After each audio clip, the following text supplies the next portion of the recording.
Alright, now I told you I was going to show you how to make floor pans out of a fender.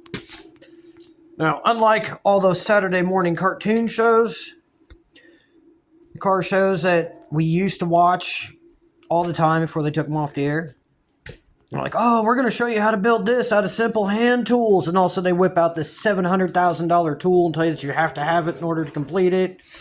I don't own a bead roller. I don't have a shear. I don't have hardly any metalworking tools besides some hammers, some dollies. Hammers, dollies. I got a grinder that doesn't shut off unless you use this super cool light switch that I put on there, because for some reason my little $15 grinder shut off switch burn up, and don't really care because I don't want to spend $15 more on it. On buying another one again and again. Got your average Harbor Freight FlexCore wire welder that I bought in like 2019.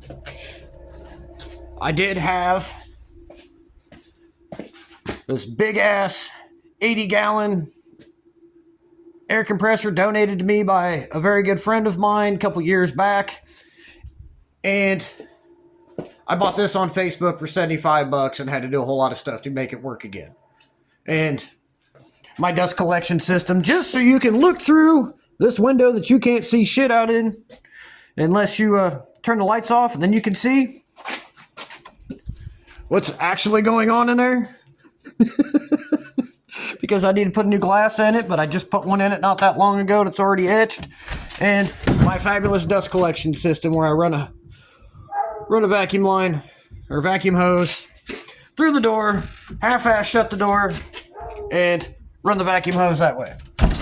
Which is great because, you know, it's February and it's cold outside.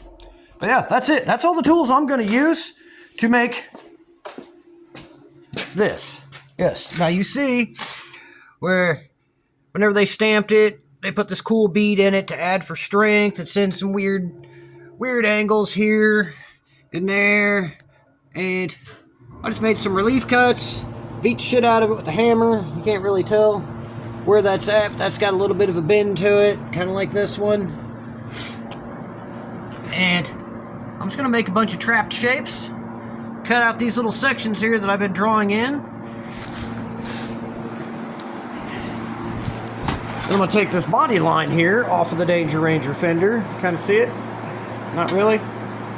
But there's definite little body line groove in there. I'm going to take that, probably bend it out a little bit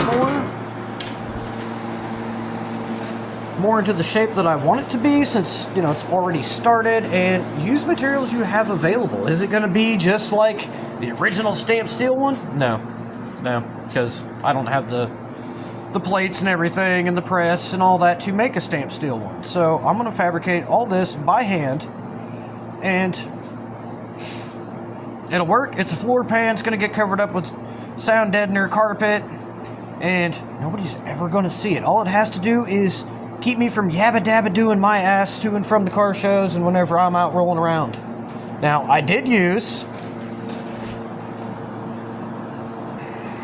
Ford sheet metal on a Ford.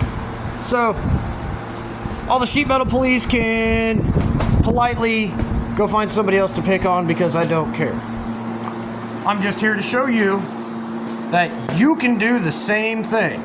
If you've got a little bit of welding skills and a little bit of artistic flair to take something extremely complicated like this floor pan and break it down into individual small shapes and just make shapes and weld them together and beat some metal into submission, you can do the same thing without all of the super expensive tools. So everybody crying, oh, I ain't got this, I ain't got that tool, I can't do this because, and their project just comes to a screeching halt.